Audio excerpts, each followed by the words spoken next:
여러분, 사람들은 언제가 가장 행복할까요? 여러분, 지금까지 이렇게 인생 살아오면서 언제가 가장 행복했어요? 뭐라고 말씀하셨죠? 네. 언제가 가장 행복합니까? 사랑하는 사람 만나가지고 결혼을 할 때가 제일 행복했죠? 네. 근데 살다 보니까 또 그것도 아니죠. 죽고 살기자고 막 사랑하면서 결혼했는데 또 어려운 일을 겪는 거 보면은 그것도 그런 것 같지는 않고, 좋은 직장에 자녀들이 취업하고 우리가 취업하고 그러면 행복하죠. 그렇죠? 대답이 이제 없어요? 근데 대기업에 입사한 우리 자녀들 보면은 처음엔 막 그렇게 좋던데 가면 갈수록 얼굴이 쭈글쭈글해지고 업무에 시달리고 경쟁에 시달리고 언제 또 그만둘지 모르니까 굉장히 불안한 삶을 사는 것 같아서, 그것도 그런가 보다. 돈을 많이 벌고 사업을 크게 하면 행복할까요? 요즘 삼성그룹 이재용 씨는 행복할까요? 그것도 또 우리에게 진정한 행복은 아닌 것 같아요. 어떻게 손주들을 보며 손주들 돌보는 재미가 요즘 우리 권사님들, 장로님들이 쏠쏠하시는 것 같은데, 어떻게 손주들이 뛰는 거 보면 행복하고 그때가 제일 좋아요? 어떤 분이 그러시더라고요. 목사님, 손주들이 오면요 정말 좋아요, 기뻐요. 그런데요 가면 더 기뻐요 그러더라고요. 가면 더 기쁘대. 처음엔 막 좋은데 이 부대끼는 거예요. 몸은 그렇고 바쁘니까 또 이 손주들하고 안 좋은, 그러니까 이제 손주들이 가면 더 기쁘대. 그러면 우리는 도대체 어떻게 행복을 누릴 수 있을까요? 하나님이 우리를 만드셨는데, 우리를 행복하라고 만드셨는데, 하나님은 우리를 만드시면서 어떻게 행복할 수 있도록 우리에게 길을 열어놓으신 것일까요? 그런 것도 없이 무조건 그냥 만들어 놓으신 거예요? 아니죠. 그분이 우리를 이 땅에 보내셔서 영광을 받으시는 분이시라면 그분은 우리를 통해서 우리가 행복한 것을 보기를 원하실 거예요. 그러면 인생을 살면서 정말 그 행복이라는 것은 어디서 맛볼 수 있도록 하나님께서 만들어 놓으셨고, 성경에는 뭐라고 기록하고 있느냐, 이게 중요한 거예요. 성경을 이런 관점으로 본다면 한 가지를 발견하게 돼요. 그것은 뭐냐, 우리가 진정으로 행복할 수 있는 길은 우리 안에 주님이 머물러 함께 살아야 될 줄 믿습니다. 정말로 그 길밖에는 행복의 길이 없어요. 그런 관점으로 성경을 한번 읽어보세요. 인생이라는 게 뭔가? 내가 성취했다고 하지만 이거 끝이 없어요. 행복하지 않아요. 진정한 행복을 누릴 수 있는 길을 열어주셨는데 주님 우리 안에 거하시도록 하시는 거예요. 우리와 함께 사시도록 하시는 거예요. 그것이 성경이 하나님께서 우리에게 제시해 주신 행복의 길이었어요. 이것을 오늘은 신구약 전체를 좀 간단히 살펴볼 텐데, 이거 하나였어요. 자, 하나님께서 인간을 만드실 때 어떻게 만드십니까?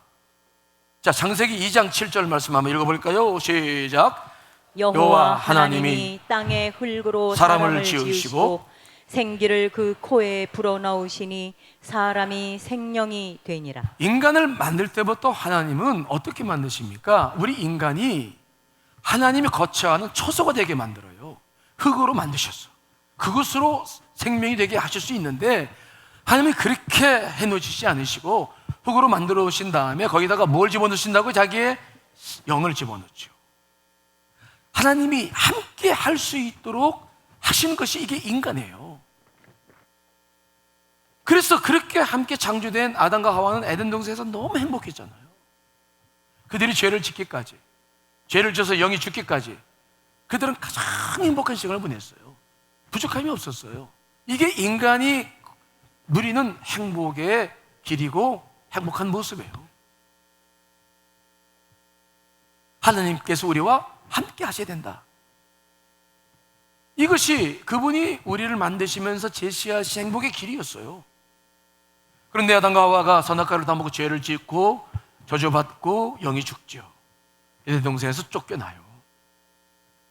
그래서 창세기 6장에 보면 인간들이 전부 뭐가 됐다고 그랬습니까? 육체가 됐다. 시집장가 가는 일에만 하나님이 심판하시는 거 아닙니까? 홍수 심판. 그러나 하나님께서는 사랑의 하나님이시기 때문에 그럼에도 불구하고 인간을 또 다시 행복하게 하실 수 있도록 길을 제시하시는 것이 있는데, 이제 아브라함을 선택하시고 아브라함과 이삭과 야곱의 하나님께서 모세를 통하여 출애굽시켜서 자기 백성을 다시 구성하셔서 세계 전체 인류들을 구원하실 꿈을 가지시는 거예요. 그래서 그들을 부르셔서 시내산에 부르셔서 율법을 주시고 십계명을 주시고 너희들은 내 백성이 되고 난 너희의 하나님이 된다라고 서로 피해 계약을 맺고 난 다음에 그 다음에 하실 일이 있었습니다. 뭡니까? 그들에게 성막을 만들게 하시는 거예요. 그들과 다시 함께 거하시겠다는 뜻을 말씀하시는 거죠. 즉 성막이라는 것은 우리가 예배만 드리는 것이 아니라 하나님이 우리와 함께 하시겠다고 주시는 소중한 것입니다. 자, 출애굽기 33장 9절로 11절 말씀 한번 읽어볼까요? 시작. 모세가 회막에 들어갈 때에 구름 기둥이 내려 회막문에 서며 여호와께서 모세와 말씀하시니 모든 백성이 회막문에 구름 기둥이 서 있는 것을 보고 다 일어나 각기 장막문에 서서 예배하며 사람이 자기의 친구와 이야기함 같이 여호와께서는 모세와 대면하여 말씀하시며 모세는 진으로 돌아오나 눈의 아들 젊은 수종자 여호수아는 회막을 떠나지 아니하니라. 아멘. 하나님은 모세로 하여금 40일 금식 기도하신 다음에 하게 하신 다음에 그에게 계명을 주고 돌판을 주시고 성막에 대해서 정확하게 본인이 디자인하셔서 그대로 만들려고 하셨죠. 왜 성막을 만들게 하십니까? 함께 하시고 싶은 거예요. 하늘의 하나님이 이 땅에 함께 하실 수 있는 길을 만드신 거예요. 그게 바로 뭐냐면 성막입니다. 이 성막에서 마치 사람이 친구와 이야기하듯 하나님과 모세가 대화를 하고 만나 주셨어요. 그 성막이라고 하는 것은 그래서 가장 중요한 것입니다. 하나님의 임재가 있는 장소가 이 땅에 있다는 것이죠. 상징이죠. 굉장히 중요합니다. 그래서 늘 성막은 이스라엘 백성들 가운데 중앙에 설치했고 이동할 때는 늘 언약궤가 앞서서 그들 인도해 가셔서 하나님이 이스라엘 민족과 함께 하셨다, 우리와 함께 하셨다. 하나님의 소원은 그거예요. 늘 우리와 함께 하시는 거예요. 왜? 그래야 우리가 행복할 수 있거든요. 그래서 성막을 허락하셨고 이제 솔로몬의 성전 건축은 그 성막을 대신하게 되죠.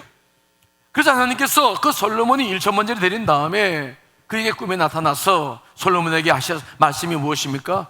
그래, 내가 너의 정성을 보고 너와 함께 하겠다. 그러나 이 성전에 내가 거하겠지만 그러나 한 가지 조건이 있는데 너희가 타락하거나 성전이 더럽혀지면 이 성전은 내가 반드시 헐어버리고 외면하겠고 너희들은 조롱거리가 되게 할 것이다 라고 아주 분명하게 말씀하세요. 하나님은 죄와 함께 할 수 없기 때문에 성전을 짓고 함께 하시겠다 약속하셨지만 분명한 조건을 내거신 거죠. 자, 열왕기상 9장 2절로 3절, 6절, 7절 말씀 세 번역으로 읽어보겠습니다. 시작. 주님께서는 기브온에서 나타나신 것과 같이 두 번째로 솔로몬에게 나타나셔서 그에게 말씀하셨다. 내가 나에게 한 기도와 간구를 내가 들었다. 그러므로 나는 내가 내 이름을 영원토록 기리려고 지은 이 성전을 거룩하게 구별하였다. 따라서 내 눈길과 마음이 항상 이곳에 있을 것이다. 그러나 너와 내 자손이 나를 따르지 아니하고 등을 돌리거나 내가 네게 일러준 내 계명과 율례를 지키지 아니하고 곁길로 나아가서 다른 신들을 섬겨 그들을 숭배하면 나는 내가 준 그 땅에서 이스라엘을 끊어 버릴 것이고 내 이름을 기리도록 거룩하게 구별한 성전을 외면하겠다. 그러면 이스라엘은 모든 민족 사이에서 한낱 속담거리가 되고 웃음거리가 되고 말 것이다. 아멘. 하나님은 성막 이후에 성전에서도 역시 계속해서 함께 하시겠다고 약속하셨어요. 그러나 한 가지, 너희들이 죄를 짓고 계명과 율례를 지키지 않고 곁길로 가서 우상을 숭배하면 나는 이 성전을 외면할 것이다. 너희들은 속담거리가 되고 웃음거리가 될 것이다. 정확하게 말씀하셨어요. 그런데 여러분, 우리가 알다시피 이스라엘 백성들은 이런 하나님의 지엄하신 말씀을 잊어버려요. 성전을 만들어 놓고 난 다음에 그들은 성전만 있으면 어떤 죄를 짓더라도 하나님이 자기들을 심판하지 않을 것이라고 이상한 미신적인 신앙을 갖기 시작해요. 성전만 있으면, 언약궤만 있으면. 그래서 그들은 성전 안에도 우상을 섬기면서 하나님 마음을 굉장히 불편하게 하셨어요. 하나님은 인내하시다가 때가 되셨을 때 정확하게 자기 말씀대로 그대로 행하셨어요. 주전 586년 바벨론에 의해서 남유다가 멸망할 때 하나님은 돌 위에 돌 하나 남기지 않고 성전을 다 파괴시키셨어요. 또한 우상을 숭배했던 유대의 민족들을 바벨론 포로가 돼서 70년 동안 살게 하면서 세상의 조롱거리로 만드셨어요. 안타까운 일이죠. 하나님이 성전을 파괴했다라고 하는 사실은 더 이상 하나님께서 그들과 함께하지 않겠다는 것입니다. 물론 70년 후에 예루살렘에 돌아와서 다시 수룹바벨 성전을 지었으나 그 성전에는 언약궤가 없었어요. 언약궤는 바벨론에 의해서 파괴됐을 때 하나님께서 사라지게 만드셨죠. 하나님의 임재가 더 이상 건물 안에 있지 않았어요. 수룹바벨은 건물은 건물이었는데 하나님의 임재가 없었어요. 그렇게 신구약 400년의 시간이 흑암의 시계가 흘러왔습니다. 그러나 하나님께서는 사랑의 하나님이셔서 다시 인간하고 어떻게 함께 할 수 있을까를 찾기 시작하시죠. 그래서 에스겔과 요엘 선지자를 통해서 그 말씀을 하시는데, 에스겔 선지자를 통해서 분명히 말씀하셨어요. 다시 내가 너희와 함께 하마. 그러나 방법이 달라요. 그 방법이 무엇입니까?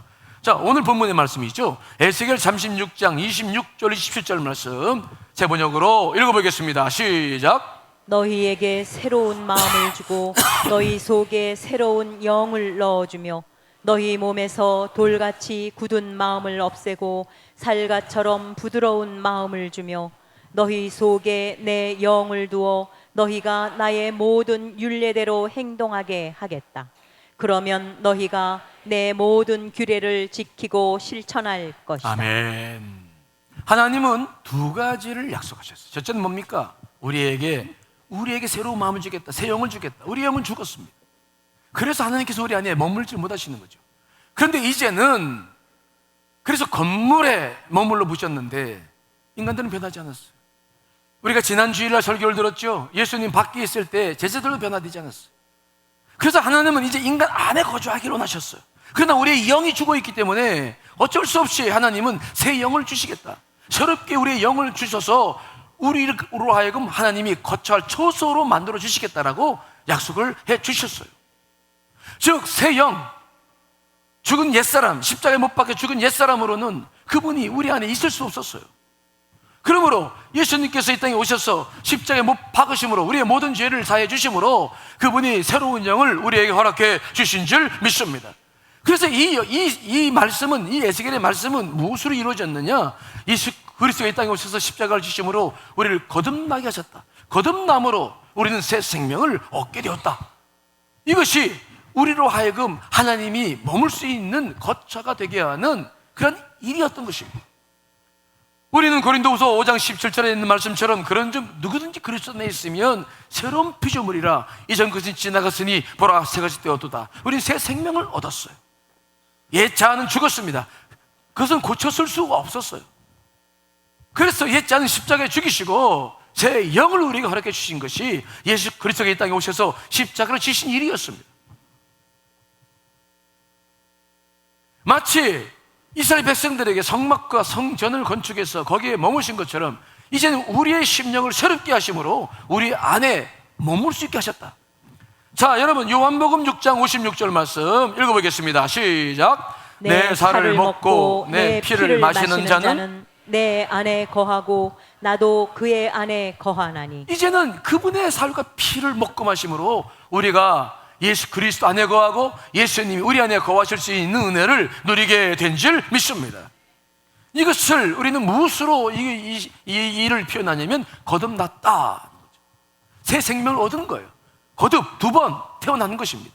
한 번 자연적으로 태어난 것으로는 구원받지 못했습니다. 죽은 영이었습니다. 그러나 거듭났습니다. 이것이 우리가 누리는 굉장히 중요한 은혜이죠. 예수님께서 요한복음 3장에 나가보면 니고데모를 만났을 때 그 니고데모를 가 찾아왔을 때 그에게 첫 번째 한 말도 바로 무슨 말이었습니까? 네가 거듭나야 하나님 나라를 볼 수 있느니라. 네가 아무리 율법학자여 바르게 산다 할지라도 네가 거듭나지 않으면, 새로운 영이 있지 않으면 너는 하나님 나라를 볼 수 없다. 거듭나야 된다라고 분명히 말씀을 하셨죠. 그렇게 우리는 거듭나서 지금 우리는 하나님이 머물 수 있는 조건을 갖춘 처소가 되었다. 여러분 이거 믿으십니까? 우리 하나님은 그토록 계속해서 그 일을 이루시는 것이죠. 그 다음에 2번째 우리 약속하신 무엇입니까? 그렇게 우리를 정결케 하신 다음에 그 다음에 너희 속에 내 영을 주겠다고 말씀하셨어요. 하나님의 영을 주겠다. 이것이 2번째의 약속이셨죠. 그동안 하나님은 성막과 성전에 임하셨었어요. 그러나 이제는 직접 구원받은 그리스도 안에, 십자가의 보혈을 구원받아 새 생명을 얻어서 이제 새로운 거처가 만들어진 사람들 안에 임하겠다. 왜 이렇게 우리 인간에게 직접 임하시겠다는 방법을 쓰신 것일까요? 우리가 지난주에 살펴봤지만 인간의 완벽한 변화는 이 길밖에 없어요.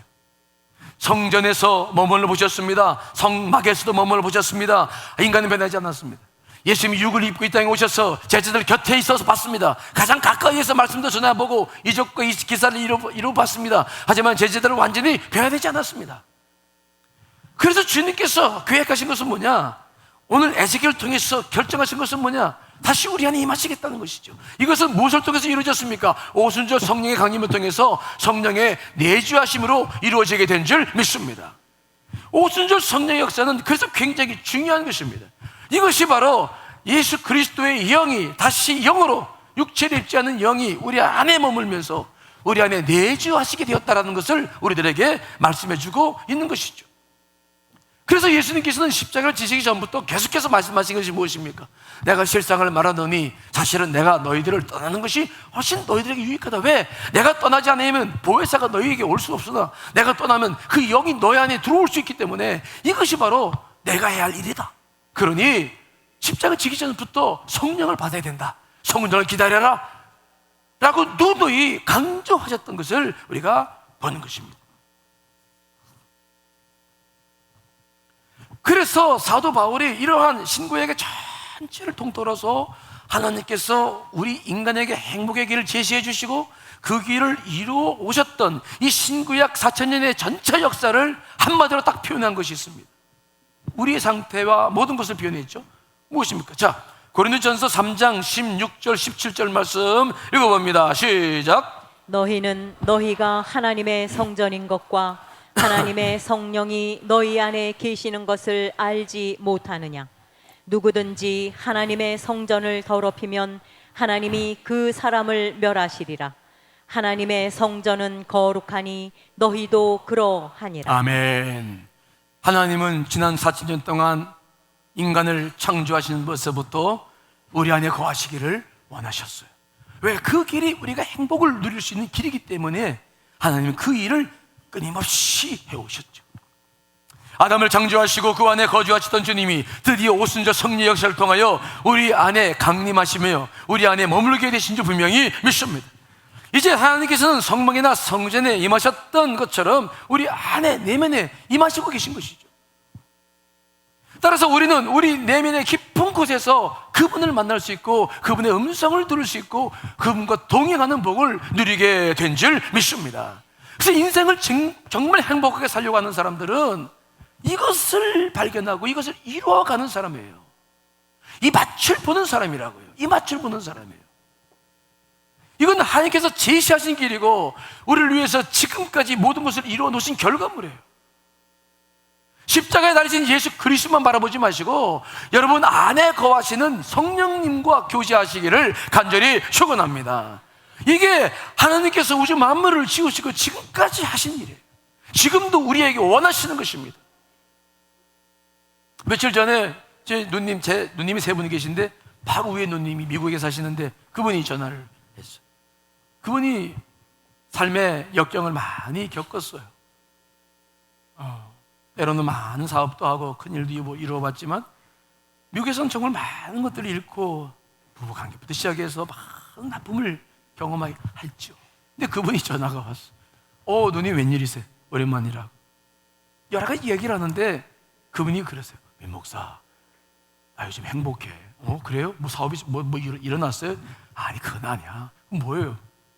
나 요즘 주님 만났어. 주님 만났어요? 내가 어려우니까 기도할 것밖에 더 있겠어. 교회 가서 기도하면 할수록 막 은혜가 쏟아지는데 내가 그동안 한 번도 이런 은혜 못 누려봤어. 내가 그렇게 좋은 차를 타내고 좋은 집에 살고 그렇게 크게 살았어도 나는 한 번도 이런 기쁨 못 봤어. 근데 이제서 나는 주님이 너무 감사하고 그분이 주신 은혜가 너무 기쁘고 이게 행복이구나. 이제 나이가 60이 중반이 돼가지고 이제서야 이걸 발견했다고 눈물을 흘리며 간증을 하더라고. 이제서 이게 인생이었어. 이게 인생이야. 이게 인생이야. 민 목사야, 나 요즘 행복해.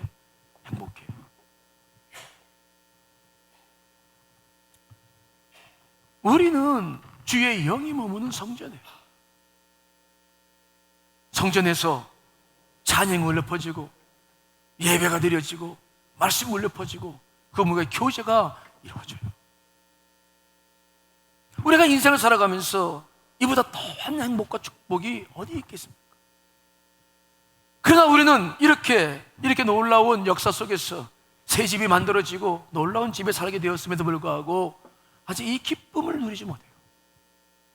아직도 우리는 밖의 것에 관심을 갖고 내 깊은 곳에는 성령님과는 교제를 하지 못해요.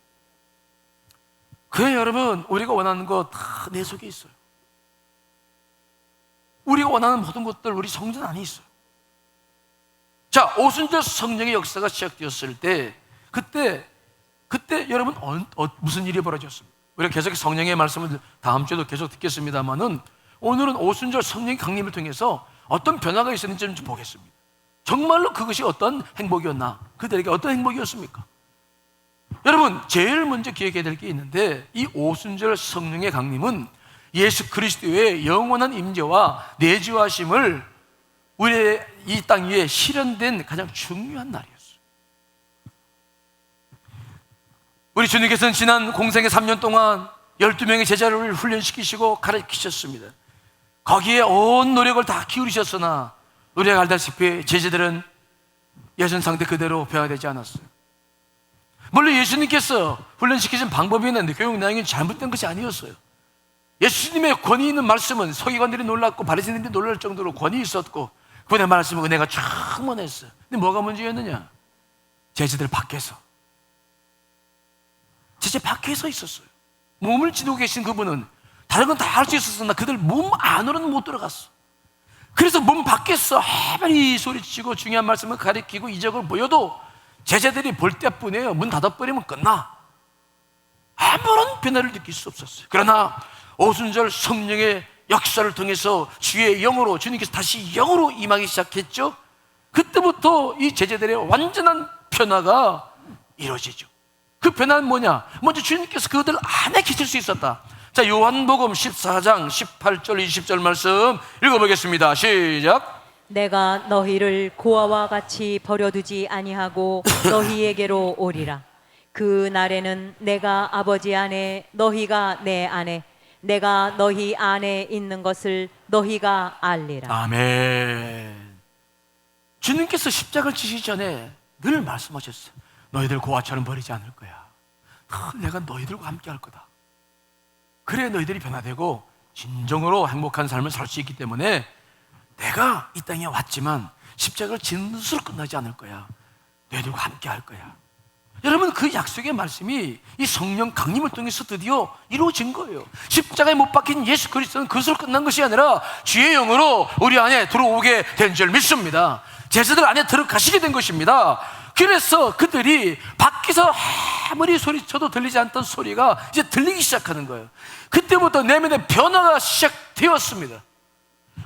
주님들은 종종 제자들에게 교만하지 말 것을 말씀하시고 어린아이처럼 섬기라고 말씀하셨지만 제자들은 내내 싸워요.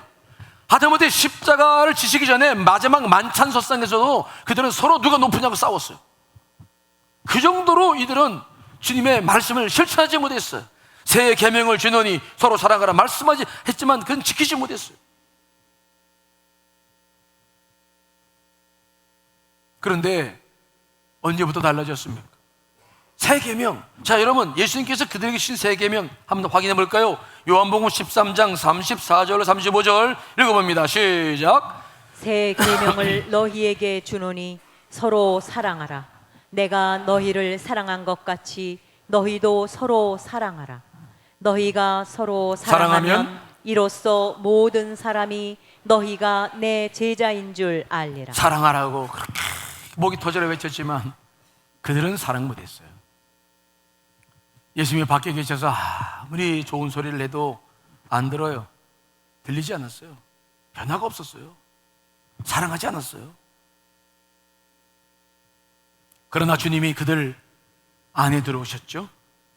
주님이 그대로 그들 영 안에서 역사하셨죠. 그러자 그렇게 싸우고 다투기만 했던 그들에게 놀라운 변화가 일어났습니다. 성령이 임하자 그들은 정신이 없었어요. 이제는 자기들이 가진 소유가 중요하지 않았어. 정말 중요한 것이 무엇인지를 알았기 때문에 그들은 다 모든 걸 베풀어서 사랑을 실천하기 시작합니다. 사도행전 2장 44절로 47절 말씀 읽어봅니다. 시작. 믿는 사람이 다 함께 있어 모든 물건을 서로 통용하고 또 재산과 소유를 팔아 각 사람의 필요를 따라 나눠주며 날마다 마음을 같이하여 성전에 모이기를 힘쓰고 집에서 떡을 떼며 기쁨과 순전한 마음으로 음식을 먹고 하나님을 찬미하며 또 온 백성에게 칭송을 받으니 주께서 구원받는 사람을 날마다 더하게 하시니라. 아멘. 움켜쥐고 자기만 알았고 자기만을 위해 살았던 사람, 사랑이라는 것 사자도 몰랐던 사람들이 성령이 들어오자 주 영이 영으로 주님께서 임하시자 주님의 사랑이 그들 안에서 실천되게 된 줄 믿습니다. 내 의지로는 할 수 없었어. 주님이 오시자 주님의 역사가 내 안에서 그분의 인품이 나타나기 시작하는 거예요. 내가 그토록 아꼈던 것들을 아낌없이 내놓고 서로 통용하면서 가난한 사람들을 돕고 서로 음식을 나누며 순전한 마음으로 서로 사랑을 하니까 밖에 사람들이 봤을 때 저 웬일, 저 사람들 뭐하는 사람, 와, 칭송을 받기 시작하면서 저들이 예수 그리스도의 제자구나 라는 사실을 보게 되면서 믿는 자의 수가 날마다 더해갔더라. 여러분, 우리의 의지로 할 수 있는 일이 아니에요. 주의 영이 우리 안에 임해야 이런 역사가 일어나게 될 줄 믿습니다. 진정으로 행복한 삶을 사는 거예요. 주시 못해서 안달이 났어요. 그냥 그들은 예수 그리스도가 얼마나 소중한지를 알기 때문에 그 외에 나머지는 욕심낼 필요가 없다는 것을 알고 있었어요. 또 성령의 충만에 함을 받을 때 세 번째 변화가 있었죠. 용기와 담대한 믿음이 그들 안에 일어났어요. 우리는 베드로가 어떻게 주님을 부인했는지 지난 시간에 이미 살펴보았습니다. 제자들이 어떻게 주님을 버리고 도망쳤는지 알고 있어요. 그들은 예수님과 3년 동안 동고동락했지만 정말 그들은 큰 소리 쳤지만 죽음 앞에서, 위기 앞에서 베드로는 용기도 없었고 능력도 없었어요. 괜히 큰 소리만 쳤어요. 내가 죽기까지 주님과 함께 하겠다고. 뭘 함께 하기는. 다 울기 전에 3번이나 주님을 저주하고 부인하면서 도망치고 정말 껍데기였어요. 껍데기. 그러나 주의 영이 임했습니다. 오순 성령이 임했습니다. 그래서 베드로가 수천 명을 앞에 놓고 불과 2달 전에 예수 그리스도 때문에 도망쳤던 그 자리에서, 예수님이 십자가에 못 박은 그 자리에서 담대한 믿음으로 설교해서 3,000명을 회개시킨 역사가 일어나고 있잖아요.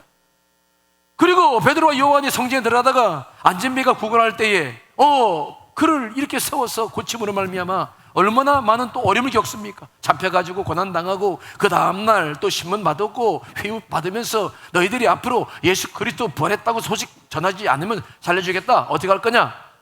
그래도 베드로와 요한은 그것 때문에 전혀 문제가 되지 않았어요. 그들은 담대하게 예수 그리스도를 증거하죠. 자, 사도행전 4장 10절 12절 말씀 읽어보겠습니다. 시작. 너희의 모든 이스라엘 백성들은 알라. 너희가 십자가에 못 박고 하나님이 죽은 자 가운데서 살리신 나사렛 예수 그리스도의 이름으로 이 사람이 건강하게 되어 너희 앞에 섰느니라. 이 예수는 너희 건축자들의 버린 돌로서 진모퉁이의 머릿돌이 되었느니라. 다른 이로서는 구원을 받을 수 없나니 천하 사람 중에 구원을 받을 만한 다른 이름을 우리에게 주신 일이 없음이라 하였다. 아멘. 담대해요. 죽음을 두려워하지 않아요. 여러분, 두려워하지 않는다는 것은 굉장히 중요한 일입니다. 우리는 두려움 때문에 모든 일을 만들어요. 두려움 때문에 모든 염려와 근심 속에 있는 거예요. 근데 죽음의 두려움이 사라져요. 지금 죽어도 괜찮아. 주님 곁에 가니까. 두렵지 않아요. 그들은 말합니다. 아닙니다. 너희들이 나를 아무리 위협해도 난 그럴 수 없다. 다른 이로서는 구원받을 만한 다른 이름을 주시지 않았어. 천하 사람 중에 구원받을 만한 다른 이름을 주신 일이 없고 오직 예수 그리스도만 우리의 구원자가 되신 분이야. 그분은 너희들이 십자가에 못 박은 예수 그리스도는 죽은 것이 아니라 부활하셨고 영으로 우리와 함께 계셔서 우리가 지금 이렇게 너희 앞에 서 있는 거야. 우리는 죽음이 두렵지 않다. 아니, 죽음이 두렵지 않은 사람에게 어떻게 뭘 할 수 있단 말입니까? 그런 배짱과 용기와 믿음이 어디서 나오는 것입니까? 여러분, 살아생전 주님이 계셨을 때 베드로는 그렇지 못했어요. 주님이 그 안에 들어가셔서 역사하시기 때문에 이런 놀라운 역사가 일어나게 되는 줄 믿습니다. 이 놀라운 역사를 우리는 경험하셔야 돼요. 어떤 집사님이 우리 집 아내하고 상담을 부부가 요즘 받는데 상담을 몇 번 받더니 그러더래요. 사모님, 걱정이 있어요. 무슨 걱정이냐? 그런데요, 우리 남편이 이렇게 변해도 되는 거예요? 난 이게 이렇게 살아도 될까 걱정이에요. 아니, 뭐 걱정이냐고. 변해도 너무 변해가지고 예전 모습이 그냥 안 보인대. 가족들도 그냥 이게 아빠냐고 그러고 믿을 수가 없을 만큼, 그래가지고 정말 이렇게 살아도 되는 건지 의심이 될 만큼 변했다는 거예요. 말씀하고 기도하는 일에 집중하는데 이래도 되는 겁니까? 이래도 되는 거예요? 그래요. 그분이 우리에게 오실 때만 해도 정말 여러 가지 문제가 많았는데 주의 영이 하는 일이죠. 영이 하는 일이에요. 또 주의 영이 임하니까 오순절에 어떤 일이 벌어집니까? 이 제자들의 눈이 확 열려가지고 말씀을 보는 눈이 열려요. 그렇게 주님으로부터 많은 말씀을 들었고 공부했어도 도무지 열리지 않던 눈이, 말씀의 눈이 확 열리는 것이죠. 예수님께서 공생의 기간 동안 그들에게 많은 말씀을 가르치면서도 그들의 생각을 바꿔놓지 못했어요. 무슨 생각입니까? 메시아에 대한 생각. 그들은 동일하게 바리새인과 동일하게 다윗과 같은 정치적 메시아가 메시아인 줄 알았죠. 그래서 예수님이 예루살렘에 올라가서 왕이 되신 줄 알았어요. 도무지 생각이 바뀌어지지 않았어요. 그런데 성령을 채먹고 나니까 그들은 완전히 달라졌어요. 성령을 보는 눈이 열리기 시작했어요. 제자들 안에 계신 성령님께서 빛을 비추자 말씀이 제대로 해석되기 시작하면서 신구약 전체, 물론 신약이 없었겠죠. 주의 말씀과 구약의 말씀이 연결되면서 그들에게 놀라운 해안이 일어나기 시작한 것이죠. 이런 역사를 어떻게 할 수 있느냐? 오순절 성령이 경험하고 난 직후에 베드로의 설교, 또 스데반의 설교를 보다 보면은 도대체 어떻게 이들이 이런 말씀을 알았는지가 놀랄 만큼 일들이 일어나죠. 자, 사도행전 2장 14절 17절 말씀 읽어보겠습니다. 시작. 베드로가 11 사도와 함께 서서 소리를 높여 이르되 유대인들과 예루살렘에 사는 모든 사람들아, 이 일을 너희로 알게 할 것이니 내 말에 귀를 기울이라. 때가 제3시니 너희 생각과 같이 이 사람들이 취한 것이 아니라 이는 곧 선지자 요엘을 통하여 말씀하신 것이니 일러스되 하나님이 말씀하시기를 말세 내가 내 영을 모든 육체에 부어주리니 너희의 자녀들은 예언할 것이요 너희의 젊은이들은 환상을 보고 너희의 늙은이들은 꿈을 꾸리라. 아멘. 베드로는 학식이 없는 범인이었습니다. 유대인들도 그렇게 알았어요. 그런데 이게 도대체가 어떻게 된 일입니까? 어떻게 베드로가 요엘 선지자가 말씀하신 이 예언의 말씀을 이렇게 해석을 하고 이렇게 적용을 합니까? 어떻게 해서 이 베드로에게 이런 눈이 열렸습니까?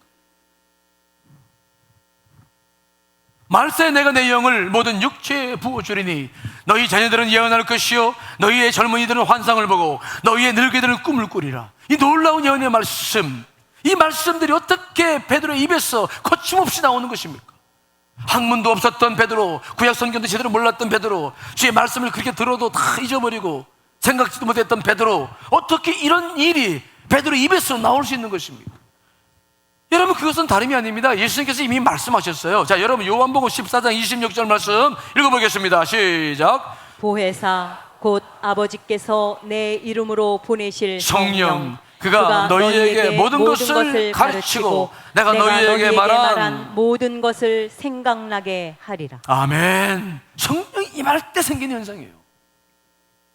임하면 이게 도대체가 우리가 그렇죠. 아무리 신학을 공부하고 말씀을 봐도 이게 모르는 게 너무 많고 막 어려울 거 많고. 근데 어느 날 눈에 팍 열려. 이 말씀이 이 말씀이었어. 야, 성령의 역사가 하시는 거예요. 아무리 세상적인 학문이 많아도 성경을 그렇게 볼 수는 없어요. 영적으로는 해석하기 어려워요. 그런데 주의 성령이 충만히 임하면 이게 보이는 거, 이 말씀이, 이야, 이 말씀이네. 아, 그렇구나. 끝도 없어요. 샘 솟는 샘, 내 안에서 샘 솟는 샘, 터져서 샘이 솟는 것처럼 끝도 없어요. 주의 말씀을 제가 요즘 경험합니다. 끝도 없어요. 그분의 지혜와 그분의 말씀하시면 끝도 없어요.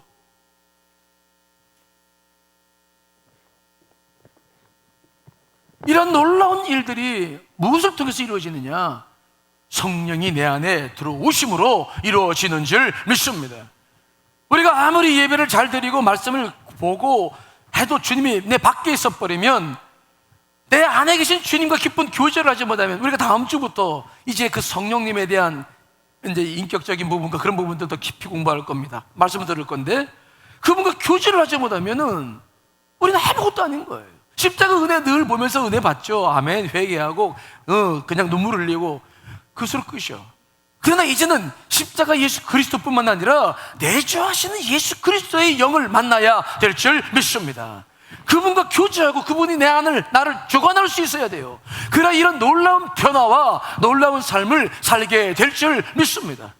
아무리 공부한 일을 만나도 성령이 충만하면 주의 영이 말씀하시는 게 있어. 그래, 그래요? 흔들리지 않아요. 아무리 좋은 일이 있어도 주의 영이 말씀하시는 게 있어. 그렇군요. 교만할 필요가 없어요. 저는 그래서 이 말씀을 이번 성령 거룩한 바람아 불어라, 이 성령 시리즈 말씀을 준비하면서 저는 그렇게 기도해요. 우리 교회가 성령으로 충만한 모습을 바라보며 기도합니다. 물론 지금도 성령 충만함이 있지만 그러나 충분하지 않아요. 저는 충분하지 않다고 봐요. 정말 우리 온 교우들 한 사람 한 사람이 성령 충만함을 바라보며 주의 영이 그들 안에 말씀하시며 역사하시며 그래서 삶을 산다면 얼마나 놀라운 역사들을 우리가 볼 수 있겠습니까? 말로만 안산시를 복음화시킨다고 복음화 되겠습니까? 하나 나서부터 한 사람 성령으로 충만한 사람들이 되어야 될 줄 믿습니다. 그렇게 돼야 이 세상을 이길 수 있지. 무엇으로 이 세상을 우리가 이길 수 있겠습니까? 왜 오늘날 크리스찬들이 능력 없이 어깨 쭉 쳐져가지고 근심 걱정 다 짊어지고 사는 사람처럼 살고 있습니까? 왜 기도해도 안 된다는 말이 나오고 주님께서 우리와 함께 하시는지 의심스럽다는 말이 왜 나오는 것입니까? 내주하신 성령님과의 교제가 없기 때문에 그래요. 성령이 충만히 없기 때문이에요. 성령 충만이 없는 것은 마치 생명 없는 것과 같은 헛기배와 같은 헛소가며 같은 것밖에는 안 되는 거예요. 여러분들 안에 진짜 예수 그리스도를 믿는다고 한다면 성령을 사모하시고 갈망하시기를 간절히 축원합니다. 성령 충만을 위해서 기도해 보십시오. 어떤 목사님은 간증이에요. 어떤 목사님이 이 그룹 성경 공부를 하고 있는데 그날 그 어떤 장로님이 참석하시는데 장로님이 손을 왼손 내밀더니 목사님 제 손 좀 봐주세요 그러더래. 손을 이렇게 봤더니 이 손 중지가 이게 잘려졌어요. 이만큼 없더래. 아니 장로님 손이 없었어요? 손가락이 하나가? 그동안에는 장갑 끼고 다니고 또 손 가리고 다니는 몰랐죠. 근데 보니까 없었어요. 성경 공부한 사람도 다 놀래가지고 어휴 뭐 무슨 기계다 그랬어요? 칼이다 그랬어요? 무슨 사인이 있어요? 그랬더니 그 장로님이 그러시더래요. 저는요 예전에 도박을 밥 먹듯이 즐겼습니다. 도박을 끊기 위해서 별별 노력을 다 해봤는데 한 번도 성경을 못했습니다. 아내 등살에 밀려가지고 교회를 와가지고 은혜 받았습니다만은 그래도 여전히 도박을 하지 않고는 견딜 수 없어서 교회 다니면서도 계속 도박을 해왔습니다. 근데 어느 날 도박을 하고서 새벽녘에 돌아왔는데 집사람이 그때까지도 안 자고 자기를 기다리고 펑펑 울면서 막 기도를 하고 있더래. 그 모습을 본 이 장로님이 너무 자기 모습이 비참하고 미안해가지고 자기 아내를 막 깨우고 자기 아내를 앞에 보는데 부엌칼을 가지고 이 중지를 잘라버렸대. 그냥 다시는 도박을 하지 않겠다고 믿어달라고. 안 믿으니까 한두 번이 아니니까 걔도 그냥 잘라버렸대요. 아내가 믿더래. 아내가. 그런데 작심삼일이라는 속담이 이걸 잘랐는데도 3일이 넘어가니까 막 도박장에 아른아른거리고 막 하고 싶어가지고 막 어느 날 봤더니 자기가 도박장에 와 있더래. 그리고 그 하나 없는 손을 가지고 도박을 하고 있더래.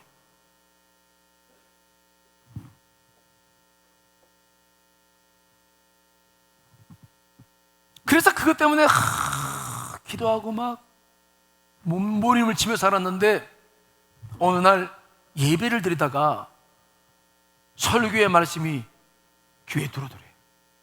그러면서 이상하게 마음이 뜨거워지는 걸 경험했어요. 그때부터는 계속 말씀이 그리워서 예배를 드리기 시작하고 말씀을 읽기 시작하고 기도에 관심을 갖기 시작하고 그리고 살아왔는데 어느 날 봤더니 자기가 도박장애를 안 간 지가 꽤 됐더래. 벌써 한 달 동안 안 갔더래. 이거 어떻게 된 거야? 내가 왜 갑자기 내가 지금 어디 있어? 도박장애 한 달 동안을 안 간 것을 발견했대.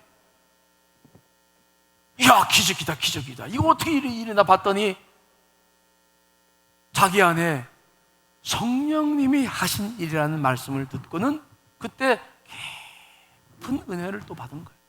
그렇구나. 내 안에 계신 성령님. 이미 그분이 계신데 내가 그분과 교제하지 못했구나. 그래서 그때부터 계속해서 성령의 사람이 되어져서 지금까지 왔노라고 그런 간증을 이제 하는 것을 제가 읽어봤어요. 여러분, 우리 의지로는 안 돼요.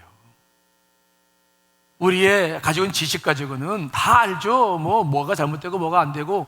여러분 그거 모릅니까? 그러나 그 지식 가지고 안 돼요. 여러분 안에 성령이 충만해야 될 줄 믿습니다. 성령의 역사가 내 안에서 이루어져야 되는 거예요. 집만 멋지게 져놓고 들어가 살 사람은 그냥 아직도 꾀죄죄해가지고 그 집에 맞질 않아.